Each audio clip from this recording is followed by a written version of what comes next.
What happens when a quiet girl runs away from her foster family, where she has been called a rag for years? She knocks on a stranger's door and hears the words she has been waiting to hear her whole life. What happens next will change your perception of what it means to be a nobody's child. The kitchen smelled of burnt porridge. The stove hissed like an angry old woman who had never been told that mornings don't have to be punishment. In the corner was a bucket of potatoes and a faded apron, wet from yesterday's laundry. On the windowsill was a battered pot with half-dead basil. Everything in this house was almost alive, including Lena herself. She washed a mug and put it with the others. They were all strangers to her. In all these years, no one had ever given her one of their own, not even a plate. As she washed the dishes, her movements were precise, as if apologetic. She was used to it, being a shadow. Convenient, obedient, invisible. It was easier for everyone. Except her. Lena put down the last teapot and went to the door. There was a to-do list on it. It was written in the handwriting of Mara, her adoptive mother. Mop the floor. Sort the laundry. Don't lie. The last word was underlined twice, probably because of yesterday, although she hadn't lied. She had simply said that her back hurt, and she heard. Only people who have done something wrong in their lives have back pain. You just eat and breathe. Someone coughed in the room next door. Probably Lars, the younger son. He always played the victim to get candy. In this house, they loved those who complained loudly. Lena was silent, and because of that, she was treated like a piece of furniture. It was drizzling outside. A cold draft blew through the crack under the door, but she was in no hurry to close it. She liked the feeling, as if the world was still nearby, and not just these four walls. She even sometimes said to herself, "I'm not a prisoner. I just live here. For now." Mara came in.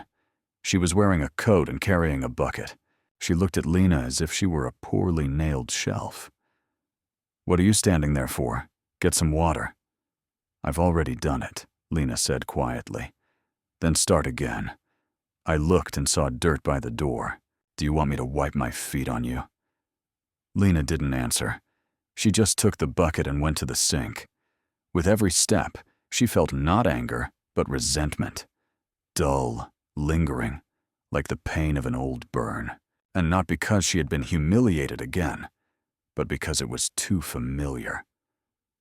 When she bent down, a piece of cloth fell out of her pocket. Small, hand-sewn. She kept it in a secret seam. It was all she had left of the one whose face she remembered only in her dreams. It smelled like a home she didn't know. Soft, grassy, not pickled in vinegar, and screams like here. Mara saw the scrap and snorted. "You're carrying rags around again. Throw them away. You don't even smell normal. Not like perfume or laundry. It's like you're a rag yourself." At that moment, Lena suddenly realized, if she disappeared, no one would even ask where she had gone. Only the tea wouldn't be hot. Only the dirt under the rug wouldn't be cleaned up. Only one rag would be gone. She straightened up. She looked out the window. There was rain, a path, the neighbor's dog, and freedom, as cold as her whole life. But at least it was real. She didn't know where to go. But she knew that staying here meant dying a little bit every day. What happened next changed everything. You won't want to miss how this story unfolds. The next chapter is even deeper, even more painful. "You've always been too soft, Lena," Mara said over her shoulder. "That's why they walk all over you." The words fell like wet wood into the hearth. They didn't light. They didn't warm. They just added weight. Lena stood at the door with a bucket in her hands, and at that moment, it seemed to her that everything inside her had collapsed. She wasn't struck by the cruelty of the words. She was used to that. It was the truth hidden within them that hurt her. Softness wasn't forgiveness or nobility. According to Mara, it was convenience for others, convenience that could be used to wipe one's feet. She went out into the yard as if she had fallen into another reality. The air was damp, the sky blurred, as if someone had wiped it with a handkerchief and forgotten to wring it out. The leaves rustled under her feet, not from the wind, but from exhaustion, as if they too had succumbed to autumn. Lena sat down on the edge of a bench by the master's vegetable patch. She sat down on the wet ground on purpose, to feel that she was alive, that something cold could still pierce her skin, not just her thoughts. The same piece of fabric was still in her pocket. Blue, with a golden thread around the edge. It used to be part of a child's dress. She didn't remember whose. She only knew that it was before Mara. Before, "Daughter, go get some bread," and "Don't you dare cry, you ungrateful child." Before the lessons of silence that lasted for years. Sometimes Lena thought she wasn't born from a woman, but from silence. That no one had ever called her, never looked for her, never waited for her. They just took her, like a broom from the neighbors, and used her. She looked at the gray sky and remembered. Once when she was a child, she asked Mara, "Did I have a real mom and dad?" Mara lit a cigarette, looking out the window. "You did. But they weren't real. That was many years ago. But it feels like yesterday." Something sank in her chest every time she thought about those words, as if she were still that girl at the window, still waiting for someone to come, to say, "We've been looking for you."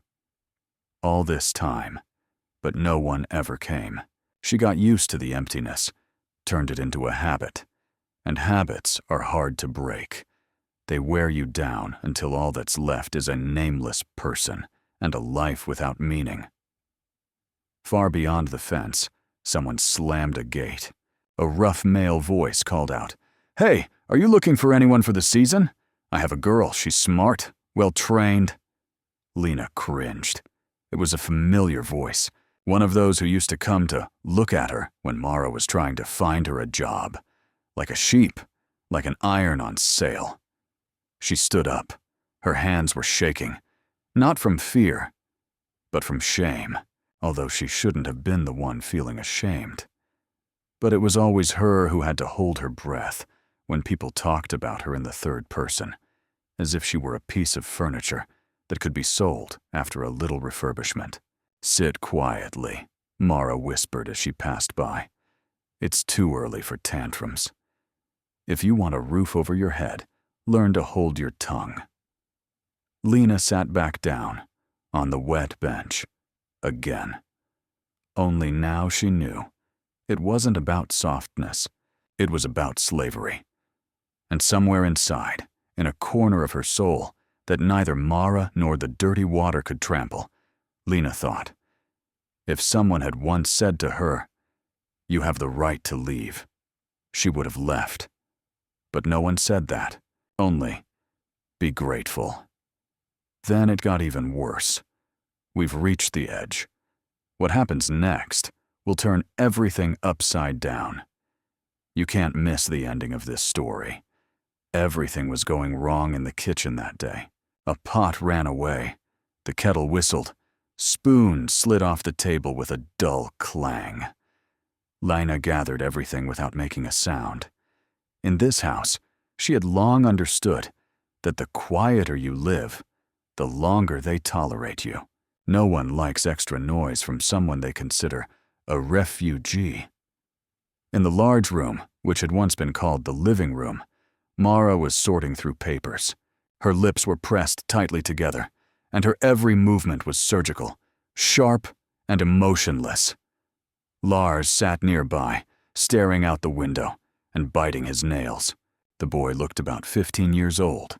Lena didn't know exactly, and no one else bothered to ask. He had long since stopped seeing her as a person. He threw his dirty clothes in the laundry without saying, "Thank you," and would sometimes bump into her with his shoulder, just to make her feel like she was invisible. "Lena, Mara called, without looking up from her papers. Check if that man has arrived. He's supposed to bring in the firewood, and ask him how much potatoes are now. Okay, she replied, wiping her hands on her apron. But her stomach was already in knots. She knew that this man was the same one who had asked about her a few days ago. Smart, easygoing. No complaints. She'll do well in the fields and around the house. It was damp outside. The stones under her feet were slippery, and the wind carried the smell of rotten apples. Lena glanced back at the house, gray, crooked, with a peeling windowsill. It wasn't a home. It was a cage where the walls didn't prevent you from leaving. There was just no one outside. Thomas was standing by the barn, strong with a reddish beard, wearing a jacket 2 sizes too big.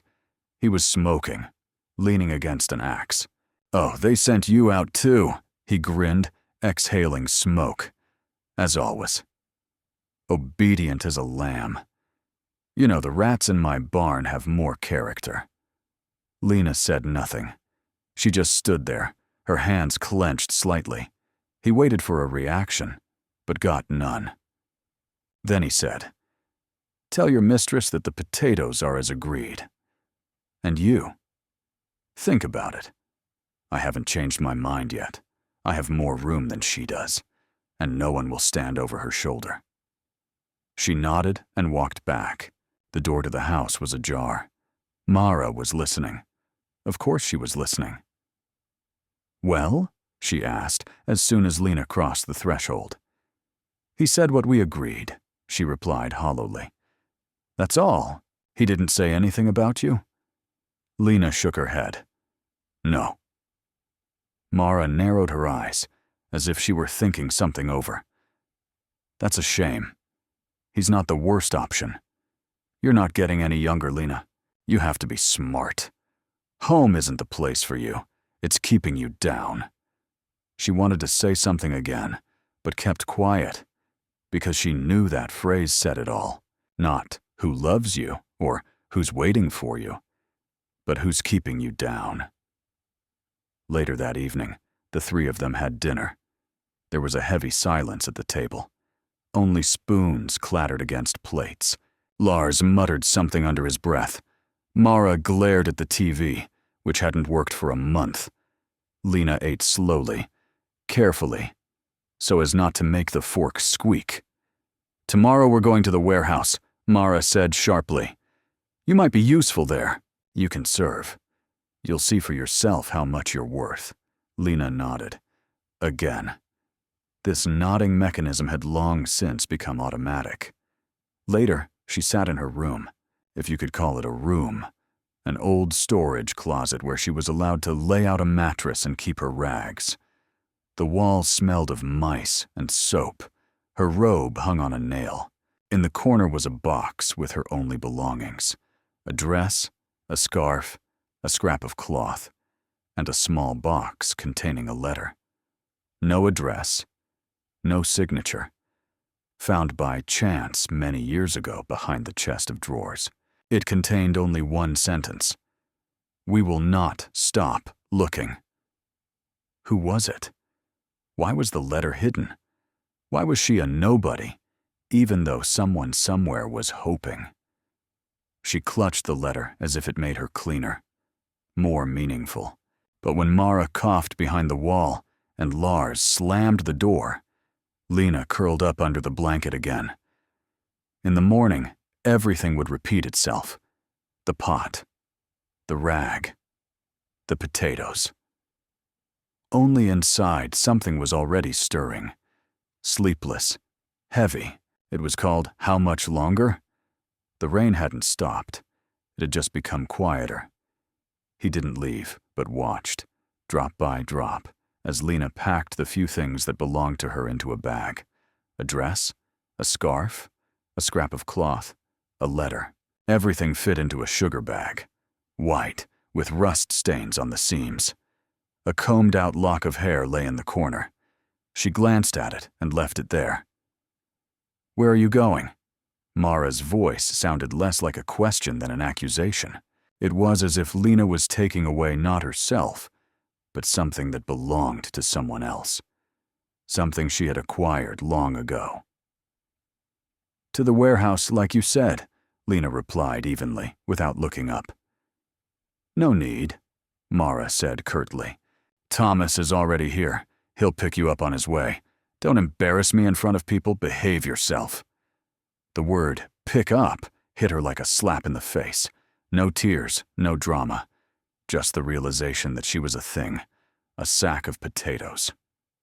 A piece of property.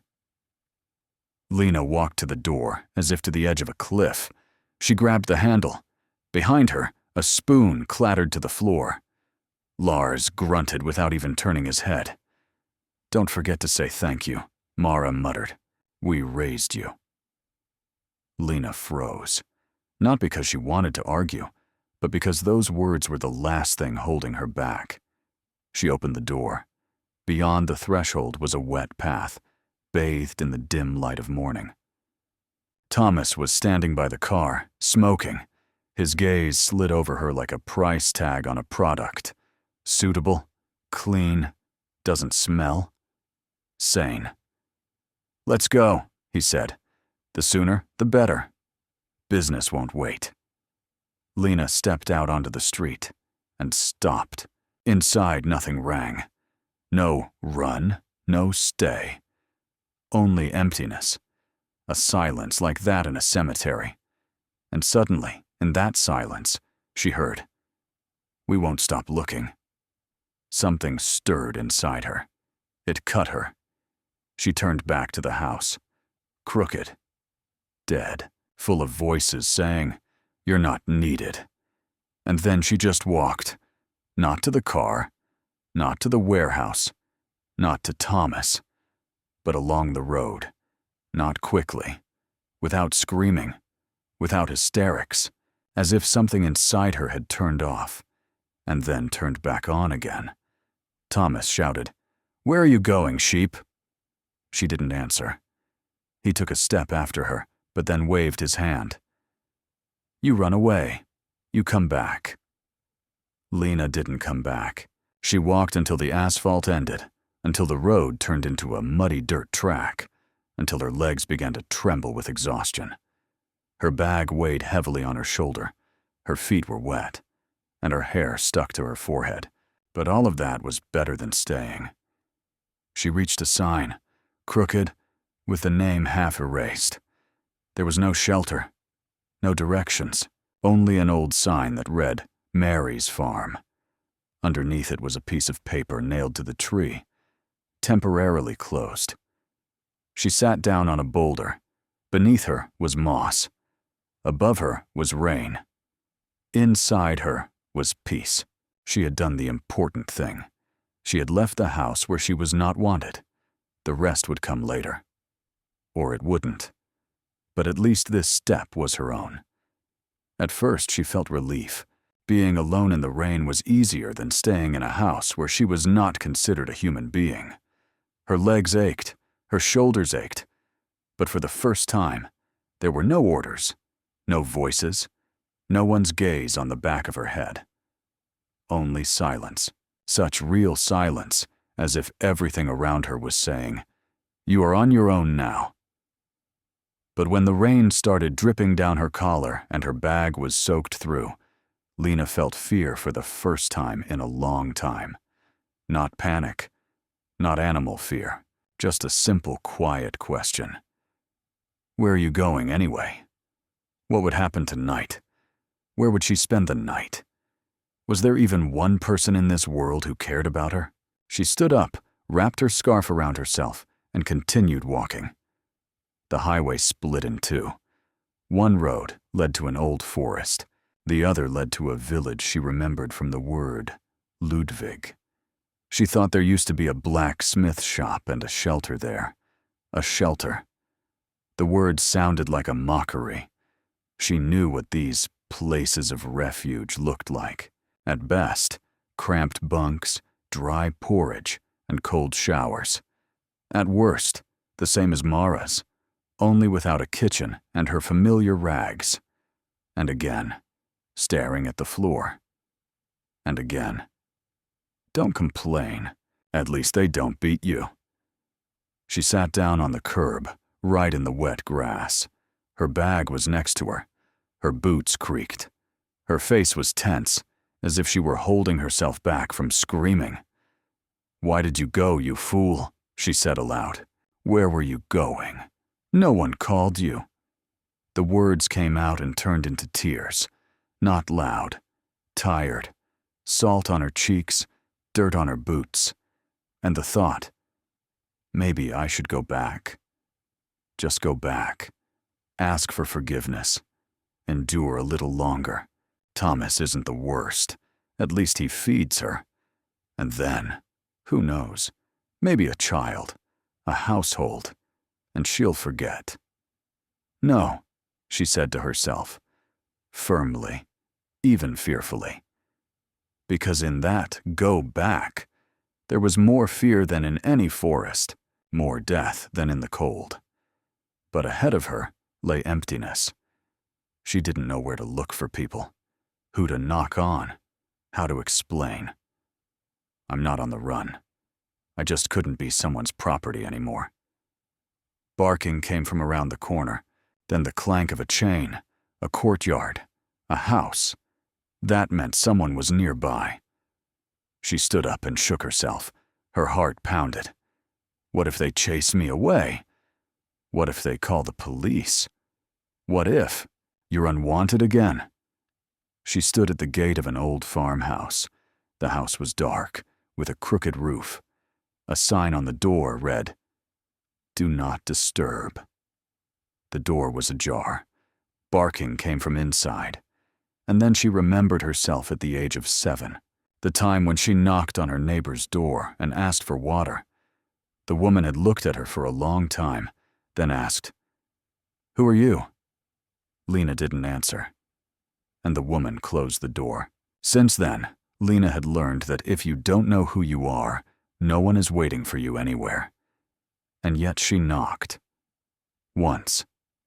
Quietly. A dog barked inside.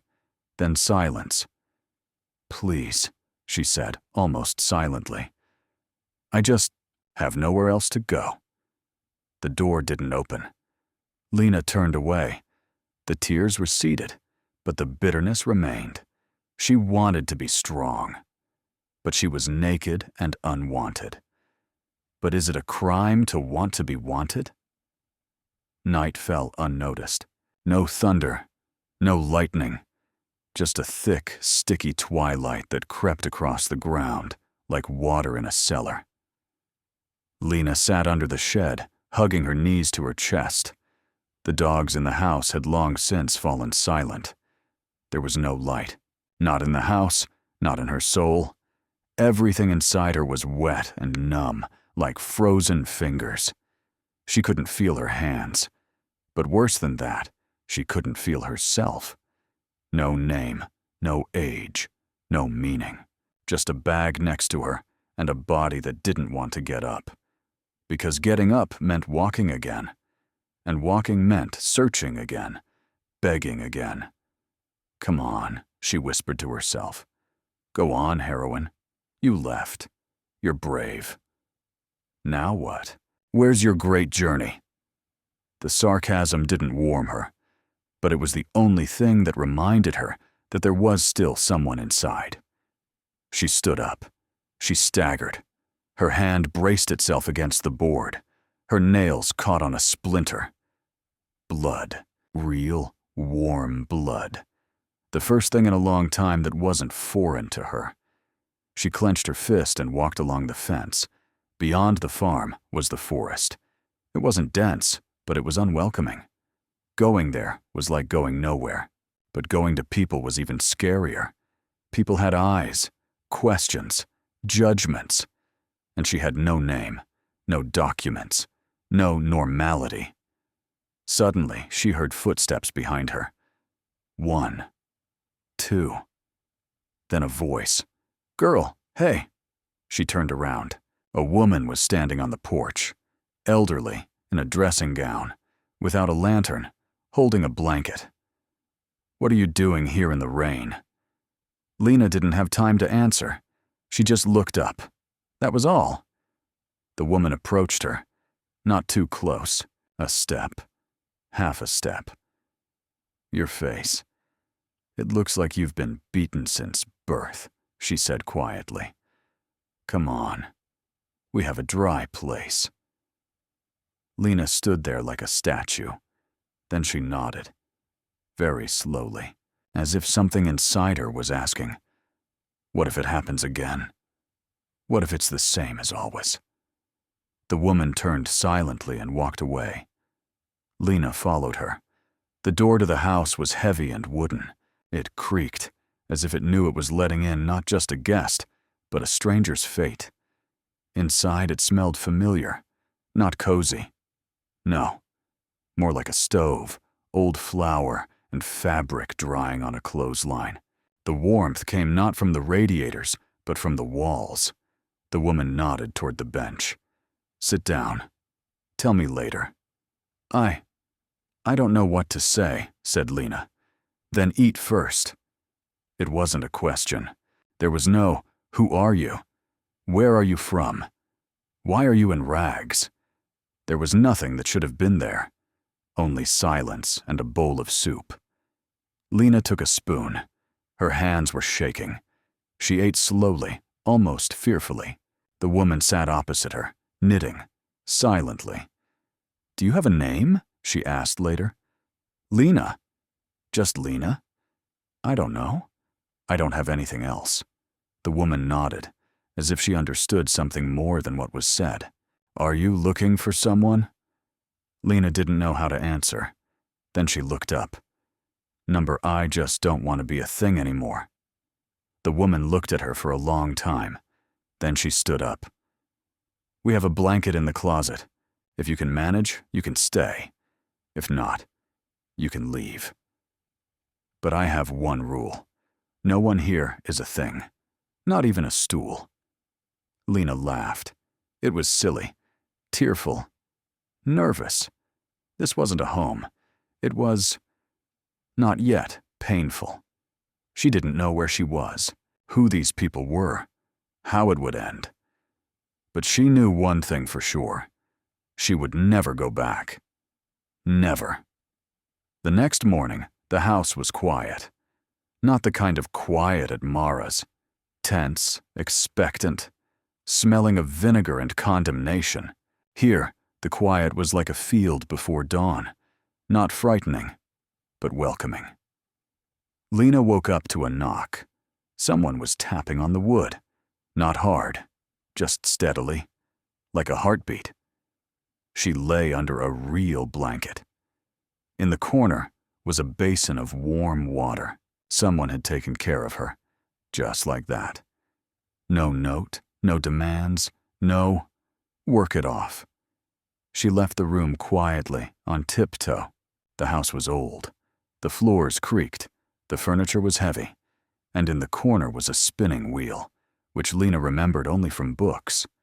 In the kitchen, a boy of about 10 was standing by the stove. He had a hammer in his hands and a broken stool on the table. He noticed her and wasn't afraid. "Are you Lena?" he asked simply. "Yes," she replied, and suddenly felt how nice it was to hear her name without venom. "I'm Noah. I live here with my grandmother. It's just the two of us. My parents, well, they're kind of there, but not here." He didn't sound plaintive, just matter-of-fact, like someone who had learned not to expect anything. "Are you with us now?" "I don't know," Lena admitted honestly. "I just came. No one called me." "No one calls us either," Noah shrugged. "We come on our own." He spoke simply, without pretension. But his words settled somewhere in the pit of her stomach. We come on our own. That meant she could come too, not when called, not with permission. While the grandmother, the woman in the dressing gown, kneaded dough for pancakes, Lena helped Noah with the stool. She held the board while he hammered in the nail. They didn't talk. They just worked, as if they had done this many times before. Then they drank tea with pancakes, with honey. Real thick honey, so thick that the spoon sank into it. Lena didn't ask where it all came from. She didn't ask why they had been allowed in. She just ate. Savored it, as if the taste brought her back to life. "You remind me of a woman," the grandmother said suddenly. She never looked anyone in the eye, either. She was always looking around to see if someone was waiting to tell her how to live. Lena didn't understand if this was an accusation or an observation, but she nodded. "Maybe I'm like everyone else," she replied quietly. "There are many like me." Her grandmother didn't answer. She just poured her some more tea. In the evening, Noah brought an old box of things. "There's all sorts of things in here. Maybe something will suit you. Grandma doesn't like things lying around." Lena rummaged through the box. Scarves, socks, an embroidered shirt. Suddenly, a pendant fell out. It was made of copper with a worn pattern. "Take it," Noah said. "She doesn't need it. Maybe it will remind you that you haven't completely disappeared." Lena took the pendant and clutched it in her palm.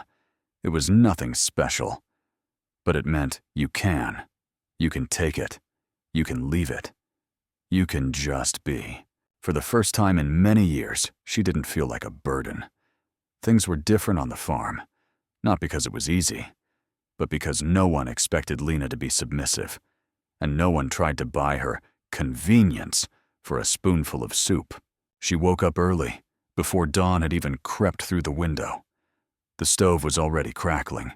The smell of dry herbs hung in the air, and there was something so homey about it that she wanted to breathe slowly so as not to scare it away. At first, Lena just helped in the kitchen.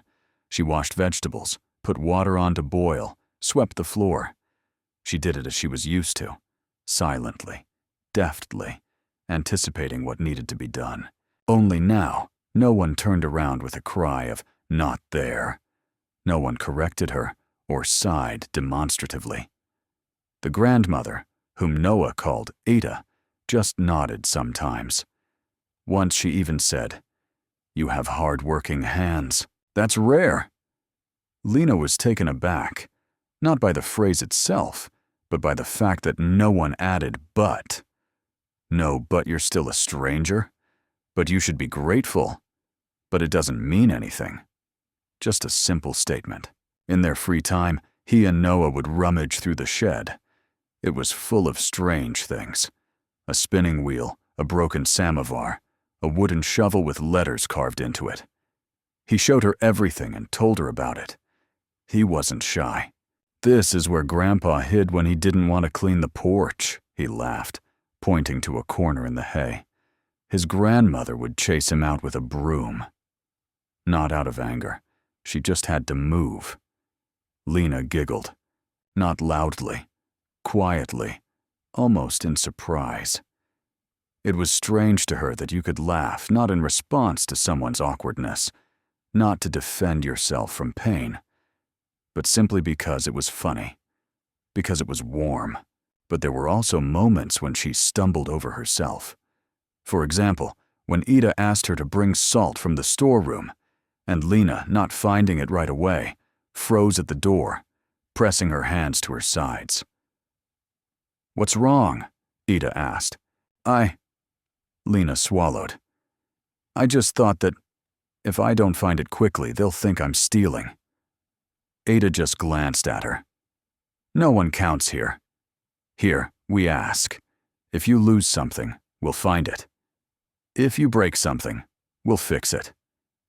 And if you run away, let it be of your own free will, not out of fear." The words were simple, but there was no lie in them. That was what scared her the most. Sometimes in the evenings, Noah would read aloud. The books weren't from school, but dusty ones with bookmarks and inscriptions on the covers. Ada knitted, and Lena sat on the floor by the stove. These were evenings without purpose, without reason, just because they were together. "Can you read?" Noah asked one day. "Yes," Lena nodded. Would you like to try reading aloud? At first, she refused, but then she agreed. Her voice trembled. The letters seemed foreign. But no one laughed. No one corrected her. And by the end of the page, Lena suddenly realized she could speak, not just listen. Then there was the incident with the rooster. It broke free, ran around the yard, and flew onto the roof. Noah ran after it with a bucket. Lena laughed until she cried. Ed shouted from the window, "That rooster is smarter than the three of us put together. It knows that freedom is a roof over your head and no one around you." Lena thought about that phrase for a long time. It contained everything: truth, irony, and quiet pain. But calm is always before the storm.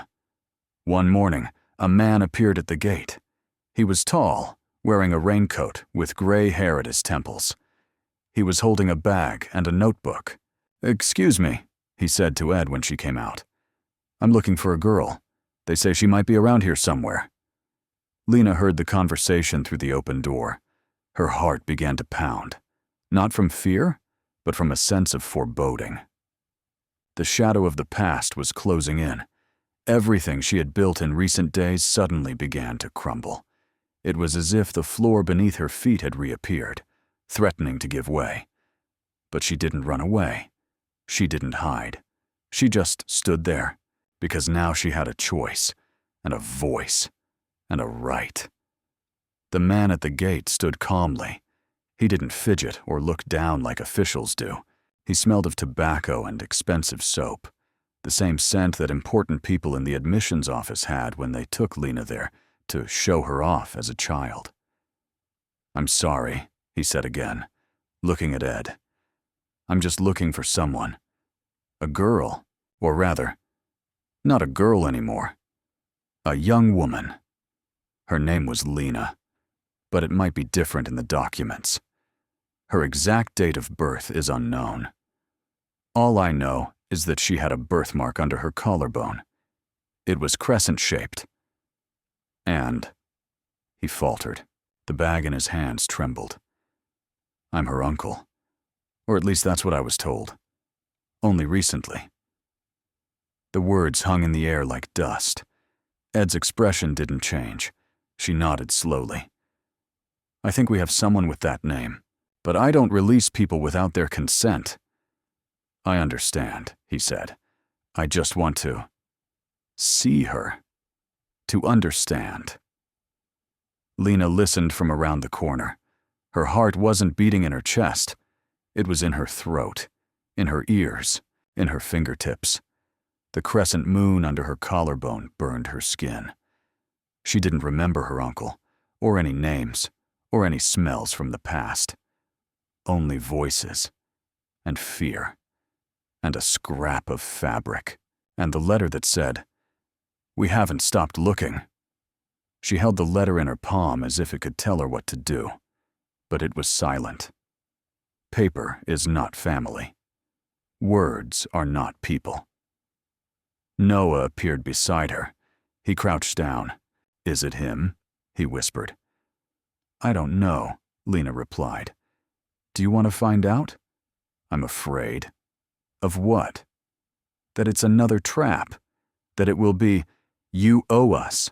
We saved you.'" Noah shrugged. "Maybe it will be. Or maybe it won't. But you're not the same anymore. You know how to leave now." Lena looked at him. A boy. Stupid. Skinny. But he spoke like an old man. And he was right. She went outside. The man looked at her. His eyes were gray. Tired. Unrecognizable. "Lena?" he asked. "It's me." He took a step closer. Then, slowly and carefully, he took out a photo. It was old, with a crease down the middle. A woman and a girl.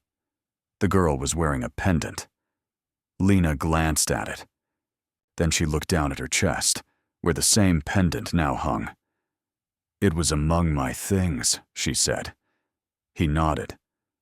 "I've been looking for it for a long time. When I was a child, I was told that my sister had died, but she gave birth to a girl and disappeared. And just recently, I got a call from an agency. They said that maybe she survived. Are you her?" Lena was silent. Her voice was stuck in her throat. "I'm not asking you to believe me right away," he added. "I just wanted to know that you exist." She looked at him. She didn't know what was scarier, to believe or to reject. Inside, she was a storm, but on the outside, she was silent. The same person, not dead, but calm, because now she had a choice, and behind her, there was no emptiness. She had a place to return to. The next morning, everything was as if again, as if everything was in its place. The stove was heating, Noah was sawing a board, Ed was kneading dough. Lena was folding laundry by the window and pretending that nothing had changed. But inside, the silence had been shattered. The letter, the pendant, the photograph, everything that had been abstract suddenly became real. The stranger's name turned out to be real. Jonas. And he didn't push. He didn't insist. He just said, "I'll be at the hotel in the village. If you decide, come by. If not, I won't judge you." But he wasn't the problem. The problem was the phone call. Not here. Not to the farm. To the village. Where the bread seller knew Mara. Where words quickly turn into gossip. Where wine is cheaper and tongues are looser. By evening, Mara appeared at the door. Without warning. Without knocking. She stood there in her raincoat, looking as if she had eaten a lemon on a dare. "Hello," she said, looking past Ed. "I'm here for mine. I took it and didn't tell you. And I'm worried, by the way. You know, it's customary to warn people." Lena left the room slowly. Her steps were heavy. She saw Mara's face, and her stomach clenched. It wasn't fear. No. It wasn't hatred. It was something worse. Shame that she was near her again. "I'm not yours," Lena said calmly. Mara straightened up. She smiled venomously. "Oh, how you talk. It must be the air here, and I thought you had at least a little conscience. We took you in, fed you, clothed you, and you go to strangers' homes like a rat in a cellar." Ida was silent, but her eyes were ice. "If you came here to argue," she said, "go back. No one is holding anyone here. But we won't give her up on demand." "I'm her guardian," Mara hissed. "I have the documents." "She's an adult. She can decide where she wants to be," Etta replied calmly. Mara walked around Etta and approached Lena. Her eyes were like needles. "Tell me this isn't a joke. We raised you. You betrayed us." Lena looked straight ahead. She spoke slowly and clearly. "I didn't betray you. I just left. Because I don't have to live in a cage. I'm not a rat, and I'm not yours." Silence hung like an axe. Mara was trembling. "You'll be sorry. They all say that. We're good. And then they sell you. You were safe with us. We don't owe you anything. But you should have at least been grateful." "For what?" asked Lena. At that moment, the door closed. Not loudly, but sharply. Ada came out onto the porch and stood next to her. Mara stood there for another minute. Then she turned around. Her coat fluttered like an angry bird. "Don't cry later, girl. The world isn't kind. I warned you. I'm leaving. But I'm watching you." Now Lena knew that she couldn't just walk away from people like Mara. They come in dreams, in words, in other people's opinions, in reminders. Jonas showed up later. "I got a call," he said.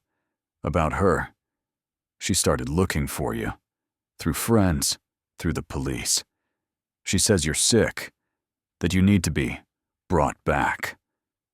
Lena sat down on the steps. Her head was buzzing.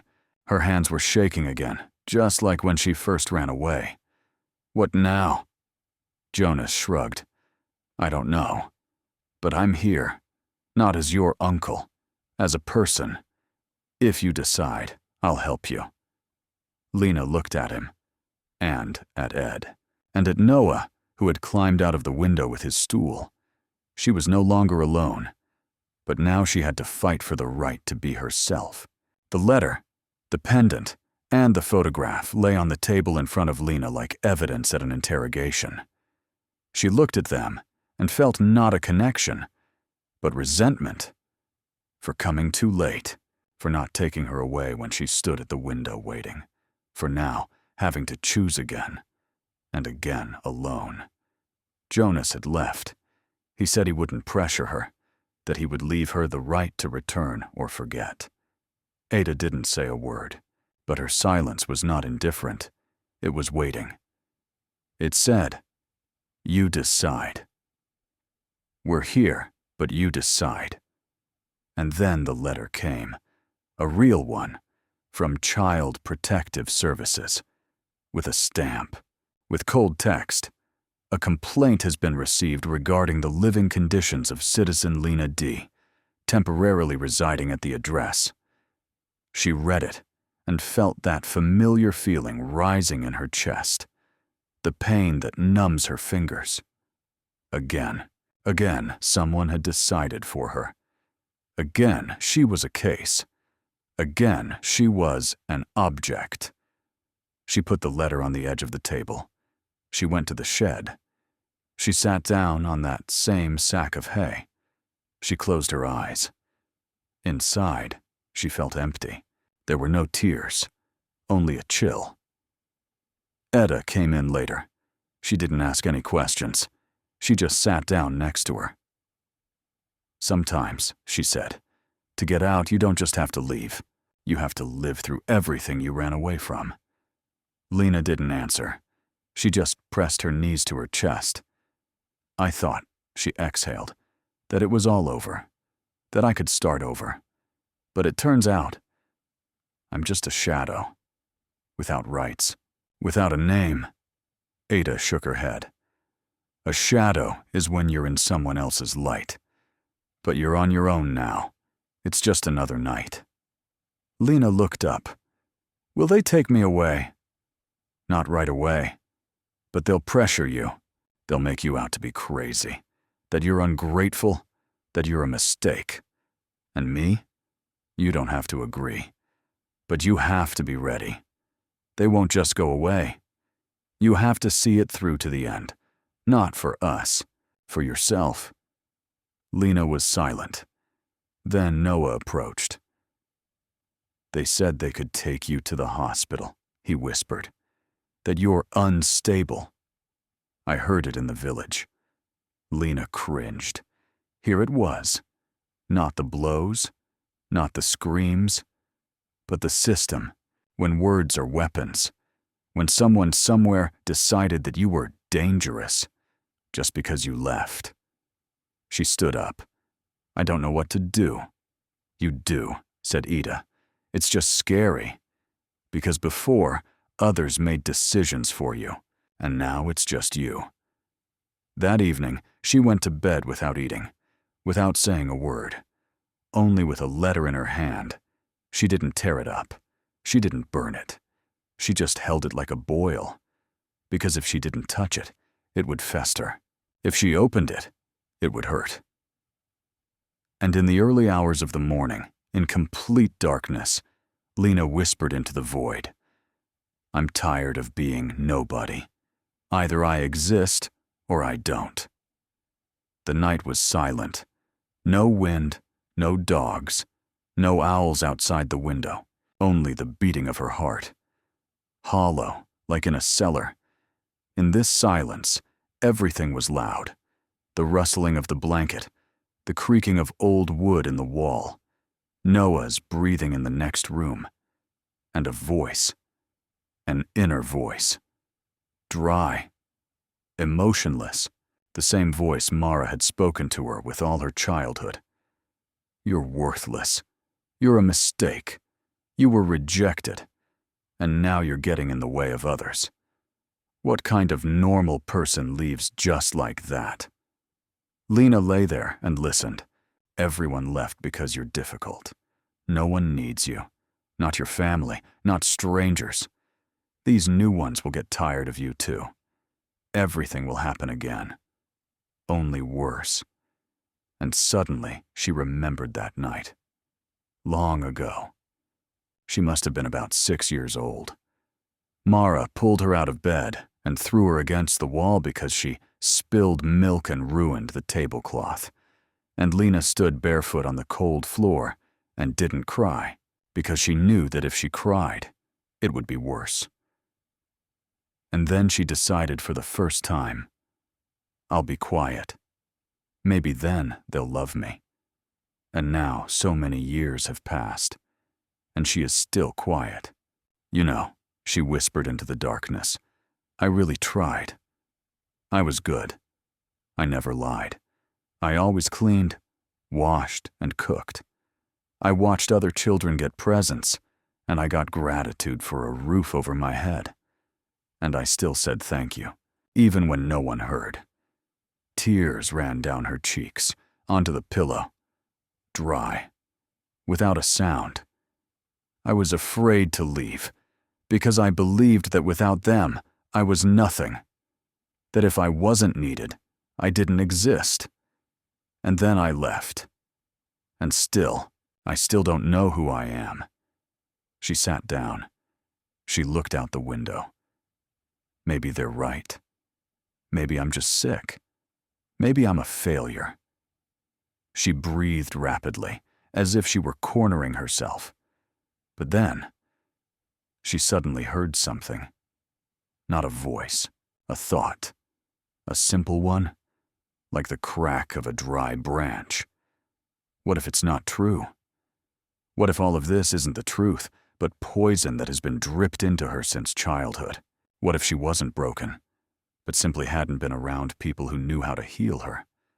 What if there was nothing special about her, but that wasn't necessary to be human? She went to the mirror.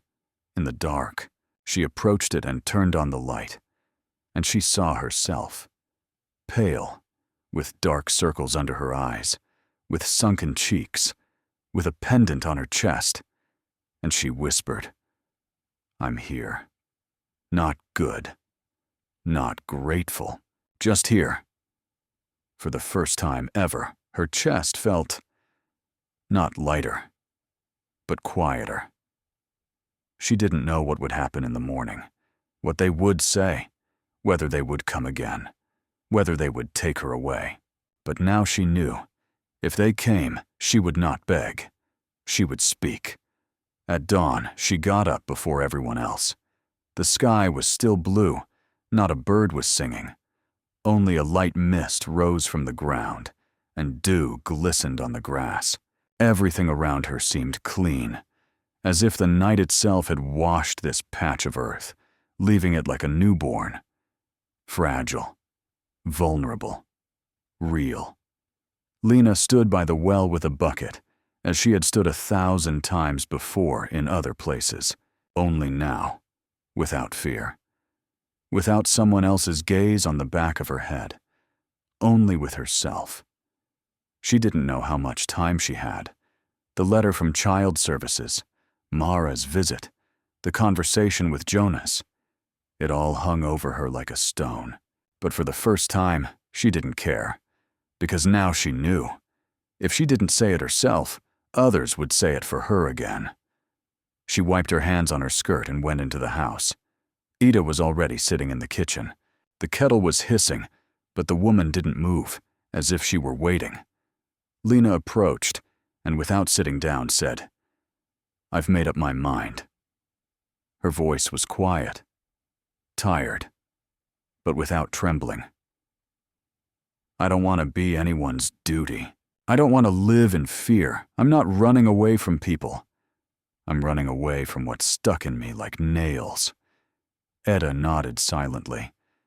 I'll talk to them, to the commission, to Mara, to Jonas. to everyone. I won't be silent anymore. Okay, Ada said simply. We're here for you.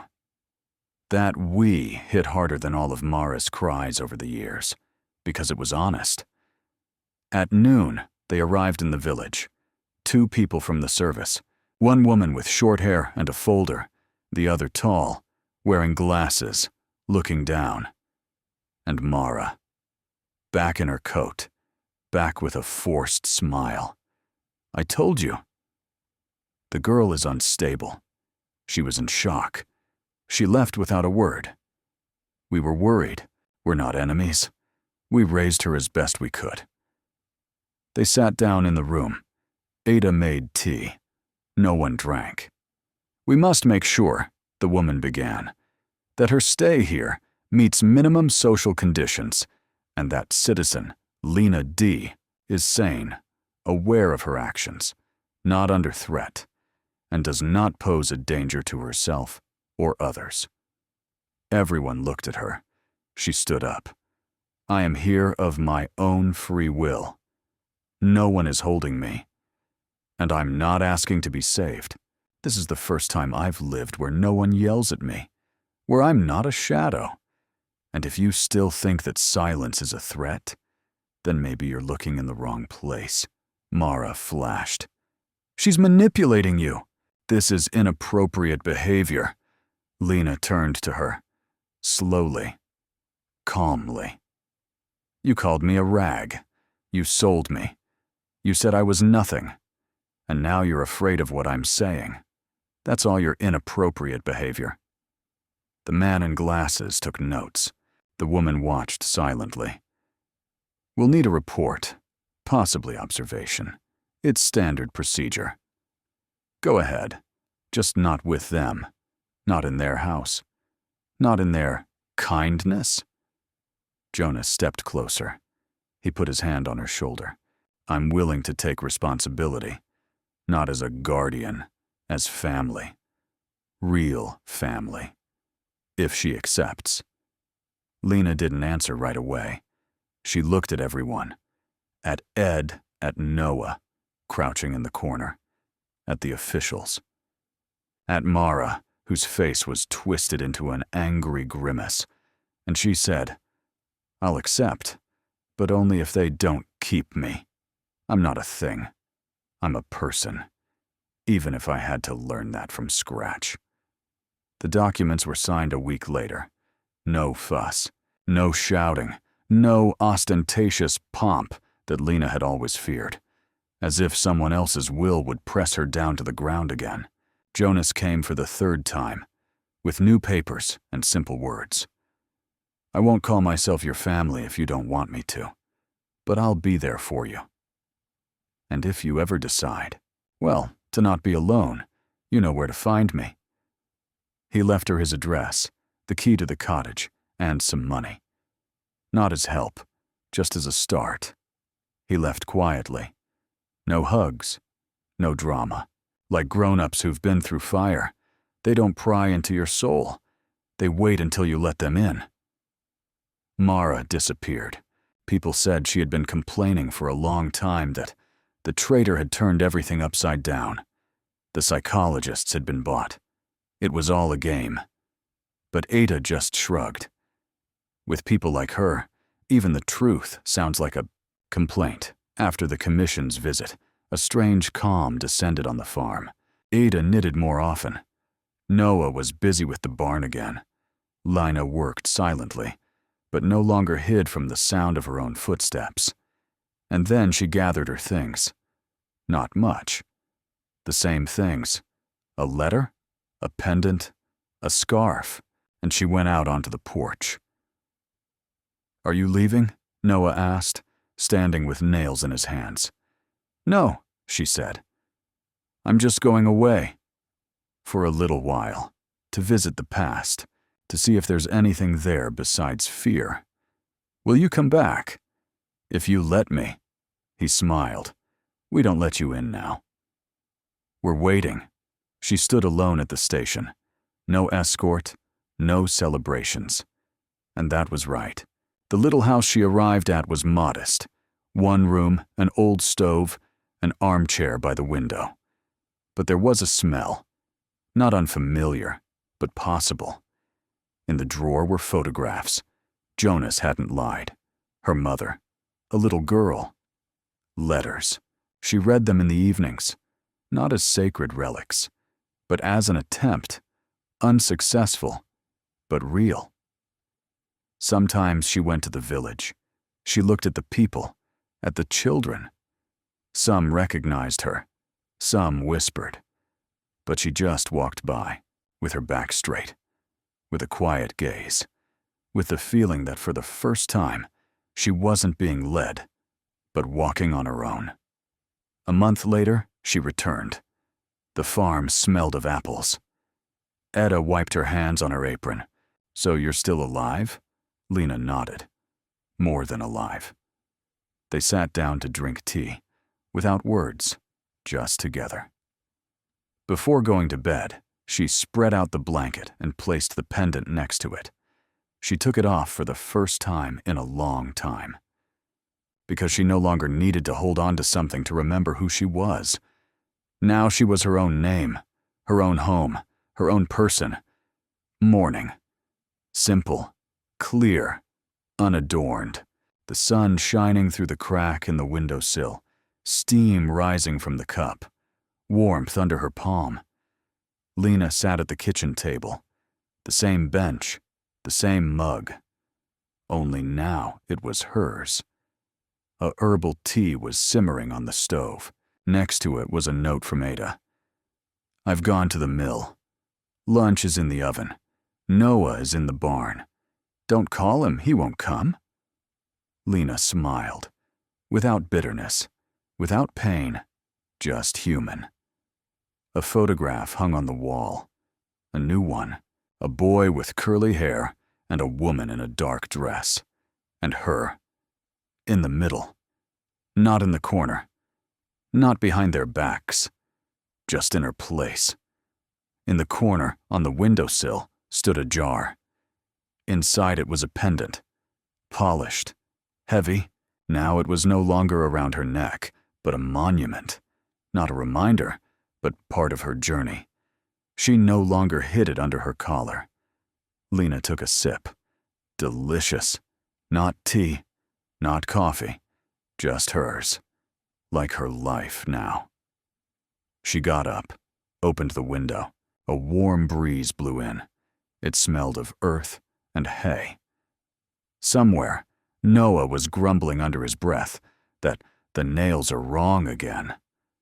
Lena looked into the distance, and for the first time, she didn't look for the road, because she knew she had already arrived.